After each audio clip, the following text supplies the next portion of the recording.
Saint Martin, ডানে তাকান Saint Martin, বামে তাকান সেন্ট মার্টিন, উপরে তাকান সেন্ট মার্টিন, নিচে তাকান সেন্ট মার্টিন। মানে ঢাকা কক্সবাজার এই রুটে যাতায়াত করার সময় একের পর এক সেন্ট মার্টিন অপারেটর দেখতে পায় সাধারণ যাত্রীরা। এতে সাধারণ যাত্রীরা দ্বিধায় ভোগে যে কোন সেন্ট মার্টিনে যাবে, কোনটা ভালো কোনটা খারাপ এটাই বুঝে উঠতে পারে না। আর অপারেটরগুলোর কথা তো বললামই না, ওরা সেন্ট মার্টিনের সাথে আরেকটা লেজ লাগায় নতুন নতুন আরেকটা অপারেটর তৈরি করে ফেলতেছে দিন দিনই। এখন কথা হলো যাত্রীরা কোন সেন্ট মার্টিন পরিবহন দিয়ে যাতায়াত করবে।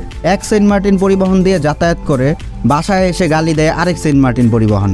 যারা অরিজিনাল সেন্ট মার্টিন পরিবহন অর্থাৎ যাত্রীদেরকে ভালো সার্ভিস দিয়ে থাকে, তারাও এই নকল সেন্ট মার্টিনগুলোর জন্য গালি খেয়ে থাকে। কারণ যাত্রীরা যাতায়াত করে এক সেন্ট মার্টিনে, গালি দেয় আরেক সেন্ট মার্টিনে, এরকমটা প্রায় হরহামেশাই দেখা যায়। ঢাকা কক্সবাজার এই রুটে কতগুলো সেন্ট মার্টিন নামে অপারেটর চলে।